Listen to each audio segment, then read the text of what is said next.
Bonjour tout le monde, je suis Fabrice de la Forêt Gourmande et aujourd'hui je vais vous présenter une petite plante qui est relativement commune dans les jardins à l'ombre, la prime vert.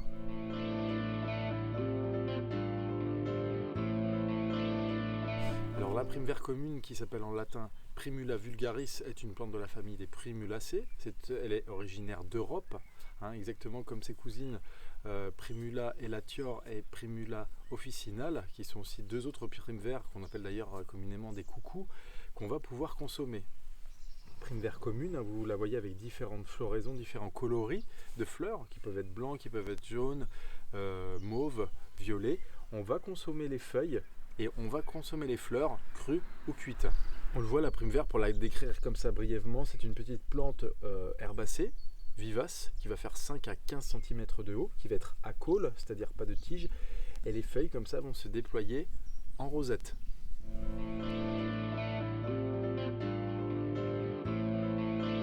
L'intérêt d'avoir de la prime vert commune, on la connaît déjà pour un avantage, on va dire ornemental, on la voit dans plein de petits jardins comme ça en secteur ombragé.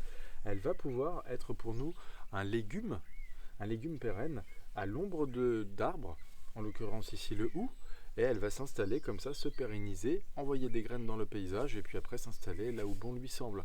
De la même façon, comme pour toutes les plantes vivaces, vous vous promenez, vous faites les prélèvements et vous cuisinez tout simplement derrière.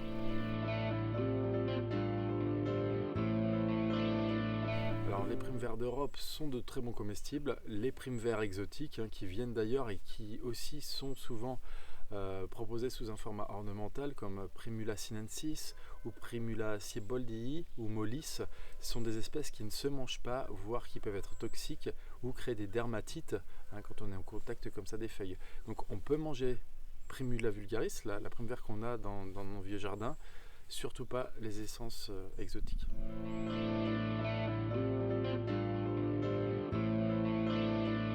Alors pour réussir l'implantation des primes verts communes, pareil, il faut respecter les besoins de la plante. On l'introduit très facilement en jardin-forêt, dans un secteur qui va être mi-ombragé. Donc quand vous avez déjà des arbres qui sont en place, des arbustes, etc.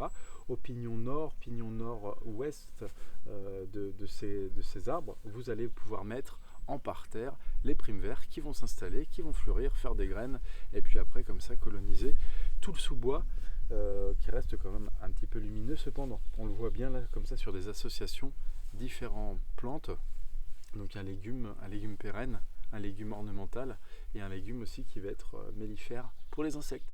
Et voilà, cette petite vidéo est terminée, j'espère qu'elle vous a plu, alors n'hésitez pas à vous abonner, à commenter et à liker, et à la prochaine.